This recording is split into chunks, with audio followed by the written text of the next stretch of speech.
डोडा मुठभेड़ में उन्होंने जानकारी देते हुए कहा कि जंगल इलाके में हमारा तलाशी अभियान लगातार जारी है और सभी सुरक्षा बलों के साथ समन्वय बनाकर अभियान जारी है। कल भी आतंकियों के साथ हमारी मुठभेड़ हुई थी और आज भी मुठभेड़ हुई है और इसी के दरमियान लगातार जो तलाश अभियान है उसको जारी रखा गया है।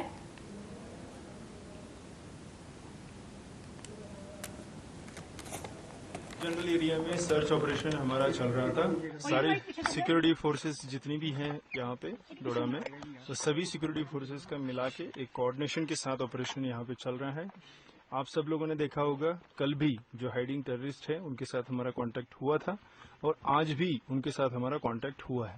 सर्च ऑपरेशन प्रोग्रेस में होने की वजह से अभी मैं आपके साथ सारी डिटेल शेयर नहीं कर सकता हूँ। ऑपरेशन हमारा प्रोग्रेस में है और जल्दी काम। खबरों में आगे बढ़ते हैं। उड़ीसा के पुरी के भगवान जगन्नाथ मंदिर में रत्न भंडार का ताला गुरुवार यानी आज खोला गया और इस दौरान भक्तों का प्रवेश बंद कर दिया गया था। आपको बताते चले कि एक दिन पहले ही मंदिर में प्रवेश बैन का नोटिस चिपका कर का जानकारी दी गई थी और 14 जुलाई को श्री जगन्नाथ मंदिर के रत्न भंडार को 4 दशकों से अधिक समय के बाद फिर से खोला गया था और जिसके बाद आज उसे पुनः खोला गया है। आपको बताते चले कि जगन्नाथ मंदिर पुरी के अधिकारियों ने 12वीं सदी में मंदिर में भक्त के प्रवेशों पर प्रतिबंध लगा दिया और जिसके बीच आज इस रत्न भंडार को खोला गया। गुरुवार को किसी भी श्रद्धालु यानी आज मंदिरों में उनको प्रवेश के दर्शन जो है उनको 8 बजे के लिए रोक दिया गया था। हालांकि आपको बताते चले कि इसके बाद पुनः जो भी भक्त हैं उनके लिए दर्शनों को खोला जाएगा। ऐसा नहीं है कि दर्शन पूरे तरीके से बंद कर दिए गए हैं। रत्न भंडार के आंतरिक कक्ष से कीमती सामान को अस्थायी यानी कि स्ट्रांग रूम में स्थानांतरित किए जाने के चलते यह फैसला लिया गया था। आपको बताते चले कि मंदिर के तहखाने में स्थित रत्न भंडार में एक बाहरी और एक आंतरिक कक्ष है। श्री जगन्नाथ मंदिर प्रशासन के प्रमुख अरविंद पादी ने इस पर कहा कि रत्न भंडार के आंतरिक कक्ष को फिर से खोलने की व्यवस्था की जा रही है और इसलिए हमने मंदिर में भक्तों के प्रवेश पर प्रतिबंध लगा दिया था। आज का प्रक्रिया यही है कि जो सरकार की तरफ से मार्गदर्शिका जारी की गई है, तो आज का कार्य यही है कि जो भी हमारा भीतर रत्न भंडार में जो भी आभूषण है, जो भी वैल्यूबल्स है, उसको सरकार के द्वारा धार्य किए गए एसओपी के तहत जो अस्थायी रत्न भंडार है उसके अंदर स्थानांतरित किया जाएगा। आज का खबरों में आगे बढ़ते हैं। देश की राजनीति पर बड़ा प्रभाव डालने वाला उत्तर प्रदेश इन दिनों सुर्खियों में बना हुआ है। जी हां, आपको बताते चले कि सोशल मीडिया से लेकर मीडिया के सामने बयानबाजी हो रही है। विपक्ष के हमले और सत्ताधारी दल के नेताओं का पलटवार भी लगातार जारी है। लोकसभा चुनाव के नतीजों के बाद से ही उत्तर प्रदेश में बीजेपी के अंदरूनी कलह की खबरें लगातार सामने आ रही है और इसी बीच बीजेपी की कार्य समिति के बाद से उप मुख्यमंत्री केशव प्रसाद मौर्य के अचानक दिल्ली आ जाने के बाद सूबे का सियासी पारा पूरे चरम पर है। इन दिनों सबके बीच आपको बता दें कि सपा प्रमुख अखिलेश यादव की भी लगातार प्रतिक्रियाएं सामने आ रही हैं। सपा के प्रमुख अखिलेश यादव लगातार तंज कस रहे हैं और जिसको लेकर लखनऊ से दिल्ली तक बैठकों का दौर भी चल रहा है। बीजेपी की आपसी खटाखट के बीच समाजवादी पार्टी के राष्ट्रीय अध्यक्ष और पूर्व मुख्यमंत्री अखिलेश यादव ने मानसून ऑफर दिया है। उन्होंने सोशल मीडिया एक्स प्लेटफॉर्म पर पोस्ट करते हुए लिखा कि 100 लाओ सरकार बनाओ। वहीं इससे पहले भी आपको बताते चले कि अखिलेश यादव ने बीते कल प्रेस कॉन्फ्रेंस करते हुए कहा था कि यह सरकार मजबूत होती तो इनका घर भी उजाड़ देती। गोमती रिवर फ्रंट इस देश का सबसे अच्छा रिवर फ्रंट है और यह नाले पर रिवर फ्रंट बना रहे हैं। रिवर फ्रंट रिवर पर बनता है, नाले पर नहीं। आगे उन्होंने क्या कुछ कहा, आप सुनिए। ये आपका असर तो हुआ होगा, लेकिन असली असर हुआ है जो सरकार कमजोर हुई एक, और सरकार घबरा गई कहीं जो संघर्ष है कहीं बढ़ न जाए। समाजवादी लोग लगातार संपर्क में थे, रविदास जी लगातार संपर्क में थे, पीछे बैठे हुए लोग दोनों संपर्क में थे। और आप तो हीरो निकले ही मुझे सुनने में आ रहा है, लेकिन उन्हें ये नहीं पता होगा कि आज तक को पैकेज कितना मिलता है। तो इसलिए ये सरकार कमजोर हो गई, इसलिए फैसला टाल दिया।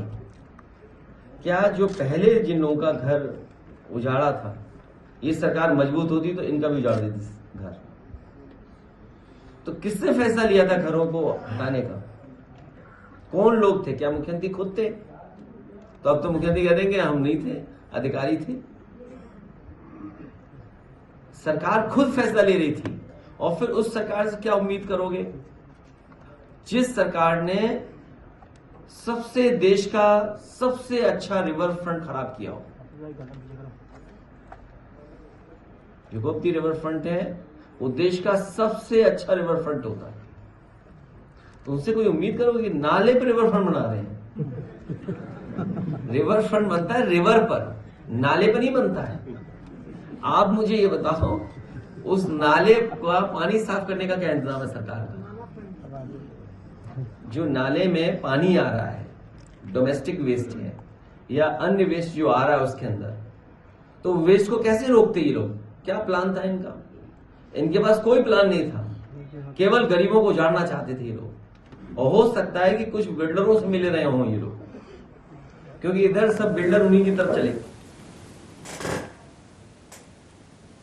खबरों में आगे बढ़ते हैं। भाजपा का केंद्र सरकार की एजेंसियों के द्वारा दिल्ली की झुग्गियों में तोड़फोड़ की कार्रवाई शुरू करने पर आम आदमी पार्टी ने कड़ी आपत्ति जताई है। आपको बताते चले कि आम आदमी पार्टी की ओर से वरिष्ठ नेता और विधायक दुर्गेश पाठक ने कहा कि दिल्ली में 2014 से 7 सांसद भाजपा के हैं और इन 11 सालों में इन्होंने कोई भी काम नहीं किया है और अब ये लोग दिल्ली को तोड़कर बर्बाद करने में लगे हुए हैं। भाजपा की केंद्र सरकार की एजेंसियां रेलवे ने पटेल नगर व बरार स्क्वायर पर हजारों की झुग्गियों को जो है वो तोड़ने का काम किया और जिसको लेकर झुग्गियां तोड़ने का नोटिस भी लगाया, लेकिन वहां की भाजपा सांसद बांसुरी स्वराज प्रभावित लोगों के फोन तक नहीं उठा पा रही हैं। आगे उन्होंने क्या कुछ कहा, सुनिए।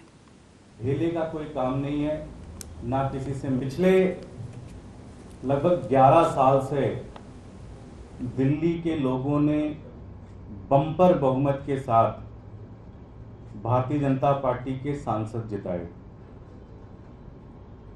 बम्पर मतलब बहुत भारी मार्जिन से इनके सांसदों को जिताया, लेकिन एक भी काम कोई ये नहीं बता सकता कि ये सांसद करके आए हों। रिपोर्ट तो ये भी है कि इन सांसदों ने अपनी सांसद निधि तक भी नहीं खर्च की। दिल्ली में 7 सांसद पिछले 2014 से हर बार भारतीय जनता पार्टी के रहते हैं। ढेले का कोई काम नहीं है, ना किसी से मिलना है। चुनाव जीतते ही राजा बन जाते हैं और राजा बन के फिर घूमने लग जाते हैं इधर उधर बड़ी बड़ी जाके टीवी में बाइटें देते हैं और जमीन पर कोई काम नहीं है, किसी तरह से कोई एक्टिविटी नहीं है। दिल्ली का एक भी नागरिक ये नहीं बता सकता कि इन्होंने पिछले 11 साल में क्या काम किया। साथियों, काम ना करना तो एक इनकी आदत है। अब दिक्कत ये हो गई है, ये बड़े लेवल पे दिल्ली को बर्बाद करने पे भी उतर गए हैं। पिछले एक हफ्ते में दिल्ली के अंदर 2 बहुत बड़ी बड़ी घटनाएं घटी। पहली घटना जो कि केंद्र सरकार के द्वारा की गई, इन सांसदों के द्वारा की गई। पहली घटना चांदनी चौक में खैबर पास के आसपास बड़े लार्ज स्केल पे डीडीए ने डिमोलिशन किया। वहां पे 70 से 80 साल से लोग वहां रह रहे थे। डीडीए जो कि सेंट्रल गवर्नमेंट की है, ये सांसदों की अंडर आती है ये डीडीए। इन्होंने बहुत लार्ज स्केल पे वहां पे तोड़फोड़ किया। सांसदों के निर्देश पे ऐसा लगता है कि इन्होंने किया, क्योंकि पिछले 5 दिन से वहां के जो मेंबर ऑफ पार्लियामेंट हैं, सांसद हैं प्रवीण खंडेलवाल जी, एक बार भी वहां पे गए नहीं। उनके लोगों को फोन तो उठाते नहीं, लेकिन जब उनके लोगों को फोन किया गया तो बताया जा रहा है कि वो कहीं बाहर गए हुए हैं, वो है नहीं। पिछले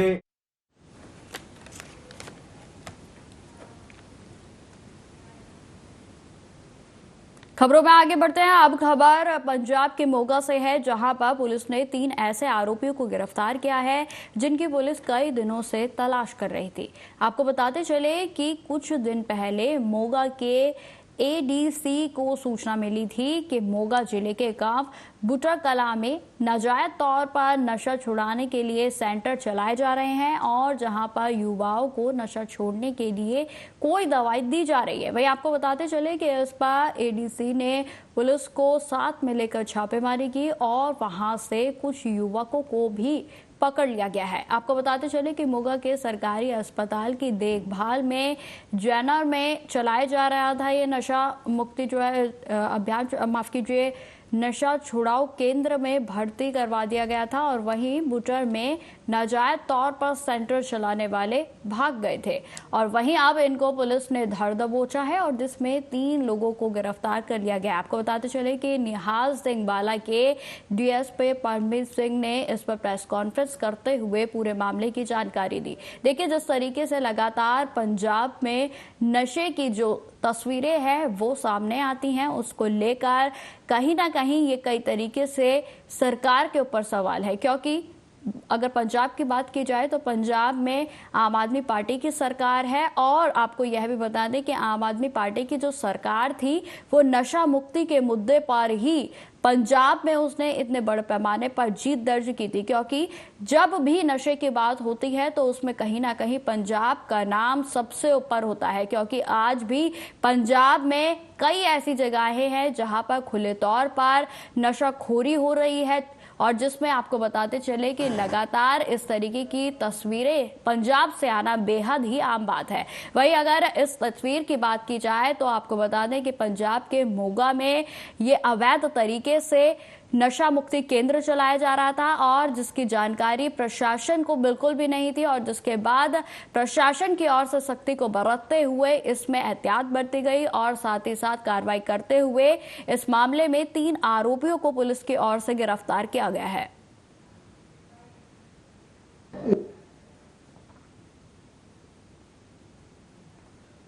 ਅੱਜ ਮੈਂ ਇਸ ਕਰਕੇ ਪ੍ਰੈਸ ਕਾਨਫਰੰਸ ਰੱਖੀ ਜੀ ਵੀ ਸਾਡੇ ਇੱਥੇ ਥਾਣਾ ਬੱਧਨੀ ਦੇ ਏਰੀਏ 'ਚ ਪਿੰਡ ਬੁੱਟਰ ਕਲਾਂ ਉਹਦੇ 'ਚ ਇੱਕ ਨਜਾਇਜ਼ ਜਿਹੜਾ ਉਹ ਨਸ਼ਾ ਛਡਾਊ ਕੇਂਦਰ ਚੱਲਦਾ ਸੀ, ਜਿਹਦੀ ਸੂਚਨਾ ਮਾਨਯੋਗ ਏਡੀਸੀ ਸਾਹਿਬ ਮੋਗਾ ਨੂੰ ਮਿਲੀ ਸੀ। ਉਹਨਾਂ ਨੇ ਆਪਣੀ ਟੀਮ ਨਾਲ ਲੈ ਕੇ ਨਾਲ ਡਾਕਟਰ ਸਾਹਿਬ ਦੀ ਟੀਮ ਲੈ ਕੇ ਉੱਥੇ ਉਹਨਾਂ ਨੇ ਰੇਡ ਕੀਤਾ ਸੀ, ਜਿਨ੍ਹਾਂ ਨੂੰ ਚੈੱਕ ਕੀਤਾ ਸੀ ਤੇ ਨਾਲ ਉੱਥੇ ਸਾਡੇ ਪੁਲਿਸ ਪਾਰਟੀ ਸਾਡੇ ਮੁੱਖ ਥਾਣਾ ਜਿਹੜੇ ਬੱਧਨੀ ਕਲਾਂ ਸੀ ਉਹਦੇ ਵਿੱਚ ਉਹਨਾਂ ਨੂੰ ਕੁੱਲ 60 ਦੇ ਕਰੀਬ ਜਿਹੜੇ ਸੀਗੇ ਉਹ ਵਿਅਕਤੀ ਉੱਥੇ ਨਸ਼ਾ ਛਡਾਊ ਕੇਂਦਰ 'ਚ ਉਹਨਾਂ ਨੂੰ ਹਾਜ਼ਰ ਮਿਲੇ ਸੀ ਤੇ ਜਿਨ੍ਹਾਂ ਦੇ ਵਿੱਚ ਜਿਹੜੇ ਜ਼ਿਆਦਾ ਸੀਗੇ ਇਹਦੇ ਵਿੱਚ ਨਸ਼ੇ ਦੇ ਵਿੱਚ ਦਲਦਲ 'ਚ ਫਸੇ ਹੋਏ ਉਹਨਾਂ ਨੂੰ ਕਰੀਬ 27 ਬੰਦਿਆਂ ਨੂੰ ਉਹਨਾਂ ਨੇ ਜਿਹੜਾ ਸਾਡਾ ਸਰਕਾਰੀ ਸੈਂਟਰ ਜਨੇਰ ਹੈ ਉਹਦੇ ਵਿੱਚ ਉਹਨਾਂ ਨੇ ਦਾਖਲ ਕਰਵਾਇਆ। ਬਾਕੀਆਂ ਨੂੰ ਉਹਨਾਂ ਦੇ ਪਰਿਵਾਰ ਬੁਲਾ ਕੇ ਤੇ ਉਹਨਾਂ ਨੂੰ ਘਰੋਂ ਘਰੀ ਭੇਜਿਆ। ਉਹਦੇ ਵਿੱਚ ਬਾਅਦ 'ਚ ਇਹਨਾਂ ਦੀ ਇਹ ਸੂਚਨਾ ਮਿਲੀ ਸੀ ਵੀ ਇਹਨਾਂ ਦੀ ਬਹੁਤ ਕੁੱਟਮਾਰ ਕਰਕੇ ਤੇ ਤਸ਼ੱਦਦ ਕਰਦੇ ਆ ਤੇ ਉਹਨਾਂ ਨੇ ਮੁੰਡਿਆਂ ਨਾਲ ਫਿਰ ਅਤਿਆਚਾਰ ਕੀਤਾ ਜਾ ਰਿਹਾ ਸੀ।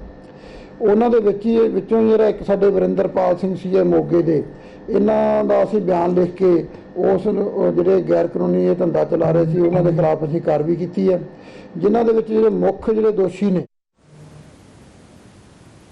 अब खबर उत्तर प्रदेश के रायबरेली से है, जो आपको बताते चले कि पिता की ननिहाल आया किशोर गंगा में नहाते समय गहरे पानी में डूब जाने से वो नदी में डूब गया। आपको बताते चले कि पुलिस व गोताखोरों की मदद से 1 घंटे के रेस्क्यू के बाद किशोर का शव बरामद हुआ है और जिसे पुलिस ने कब्जे में लेकर पोस्टमार्टम के लिए भी भेज दिया है।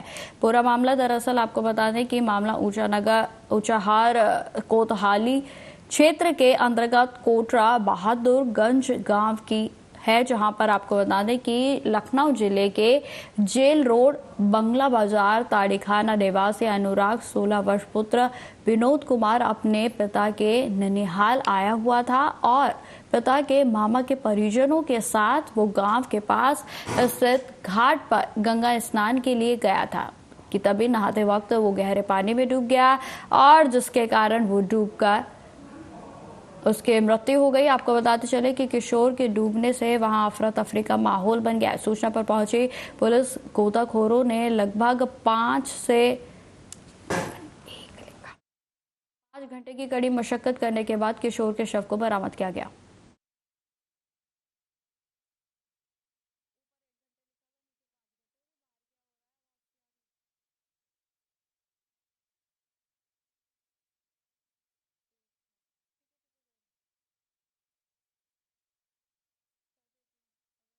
तो तस्वीरें हम आपको दिखा रहे हैं जो कि उत्तर प्रदेश के रायबरेली की है और अधिकतर इस तरीके की खबरें जो है अब शायद हम ये भी कह सकते हैं कि आम हो गया है आना, क्योंकि लगातार जिस तरीके से उत्तर प्रदेश के कई जिलों में भी बारिश हो रही है तो इससे लगातार नदियां उफान पर हैं और प्रशासन की ओर से लगातार इस बात की अपील की जाती है कि जिस तरीके से नदियां उफान पर हैं तो घाट किनारों के जो है वो ना जाए, लेकिन जो लोग जाते हैं और फिर पानी में डूब जाते हैं तो कहीं ना कहीं लोगों की लापरवाही के चलते भी इस तरीके के जो मामले हैं वो अब सामने आना बेहद ही आम हो गया है। वहीं इस मामले की बात की जाए तो यह तस्वीरें रायबरेली की है, जहां पर एक किशोर युवक जो है वो अपने पिता के ननिहाल आया हुआ था और जहां वो गंगा घाट पर नहाने के लिए जाता है और जिसके कुछ घंटों के बाद युवक पानी में लुप्त हो जाता है, जिसके बाद परिवार वालों के द्वारा आनन फानन में इस बात की सूचना प्रशासन को दी जाती है और जिसके बाद प्रशासन का अमला गोताखोरों के साथ घटनास्थल पर पहुंचा है और जिसके बाद कड़ी मशक्कत के बाद कई घंटों के रेस्क्यू ऑपरेशन के बाद युवक के शव को बरामद किया जाता है। ये साथ में कल से ही जिद कर रहा था गंगा नहाने को, सुबह नहाने गया था जी और हम भी साथ गए और नहाते ही पैर फिसला और गहराई में चला गया। अच्छा। और उसको नहीं बचा पाए कोई। उसकी भी बॉडी बरामद हुई? जी बॉडी बरामद हुई और बरामद पीएम के लिए भेजी जा रही है। इस वक्त की बड़ी खबर का रुख करते हैं जो कि उत्तर प्रदेश के बिजनौर से सामने आ रही है। आपको बताते चले कि सड़क किनारे पेड़ से टकराकर अनियंत्रित स्कूटी का हादसा हो गया। आपको बताते चले कि हादसे में स्कूटी सवार एक क्लर्क की दर्दनाक मौत हो गई। वहीं आपको यह भी बता दें कि क्लर्क की मौत से परिवार में मातम का माहौल है, परिजनों का रो रो कर बुरा हाल है। सूचना पर पहुंची पुलिस ने शव को पोस्टमार्टम के लिए भी भेज दिया है। वहीं आपको बताते चले कि बिजनौर शहर के कोतवाली क्षेत्र के नूरपुर रोड स्थित कृष्णा कॉलेज के पास का यह पूरा मामला बताया जा रहा है। तो इस वक्त की बड़ी खबर हम आपको बता रहे हैं जो कि उत्तर प्रदेश से सामने आ रही है, जहां आपको बताते चले कि एक सड़क हादसे में स्कूटी सवार की मौत हो गई और जिसके बाद परिवार वालों का रो रो कर बुरा हाल है। आपको बताते चले कि यह हादसा स्कूटी के पेड़ से टकराने के बाद हुआ और जिसमें कि आपको बताते चले कि ये ई स्कूटर था और जिसमें कि ई रिक्शा था और जिसमें चालक जो है बुरे तरीके से घायल हो गया था, जिसको अस्पताल में भी भर्ती कराया गया, लेकिन अस्पताल में पहुंचने के बाद हालात को देखते हुए आपको बताते चले कुछ ही देर के बाद युवक को मृत घोषित कर दिया गया। तो इस वक्त की बड़ी खबर हम आपको बता रहे हैं, जिस तरीके से लगातार सड़क हादसों की तस्वीरें जो है सामने आती हैं तो कहीं ना कहीं इसमें कहा जा सकता है कि युवक की जो चालक है उसकी भी लापरवाही हो सकती है। तो वहीं देखिए जो समय है वो किसका कब बुरा चल रहा है ये कहना भी बेहद मुश्किल है।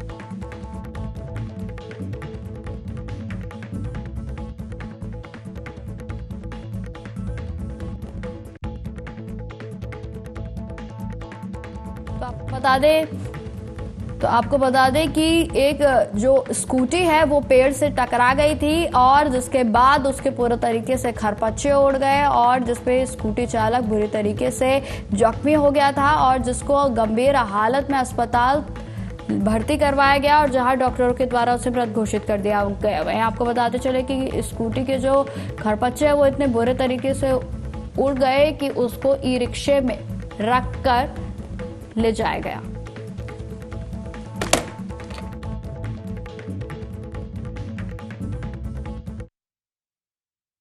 बिहार के नालंदा से है, जहां दहेज के लिए विवाहिता की जिंदा जलाकर हत्या कर दी गई। मामले पर मृतका के पिता शेर बिगहा सरबराहदा ने कहा कि निवासी संजय यादव ने यह बताया है कि 4 साल पहले उनके बच्चों की शादी हुई थी और जिसके बाद शादी के कुछ साल के बाद ही दहेज के लिए बार बार उसे प्रताड़ित किया जाता था।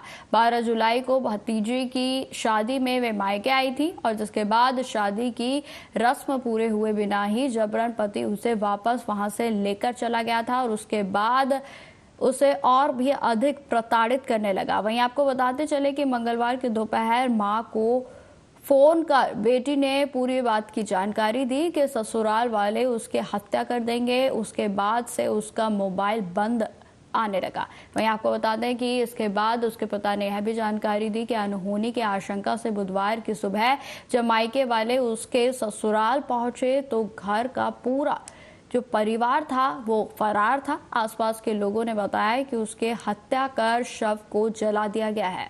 स्थानीय लोगों की निशानदेही पर पुलिस जब घटनास्थल पर पहुंची तो शव पूरी तरह से जलकर खाक हो चुका था। शादी था 12 तारीख से, जो हमको बहन विदा भी नहीं हुई है। ये बोला लड़का कि जे तुम चलो घर जल्दी।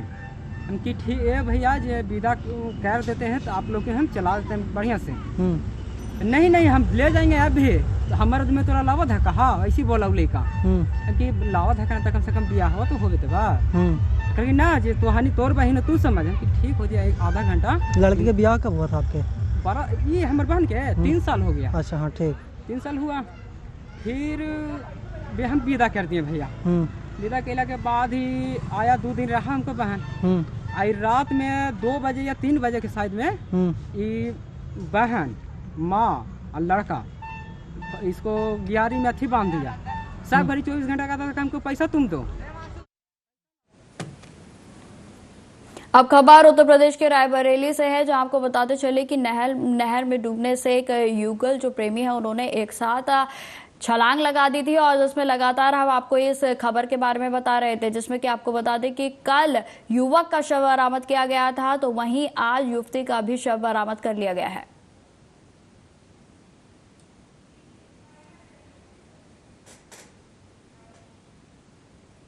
तो फिलहाल इस बुलेटिन में इतना ही। देश दुनिया की तमाम खबरों की जानकारी के लिए बने रहे हमारे साथ। नमस्कार।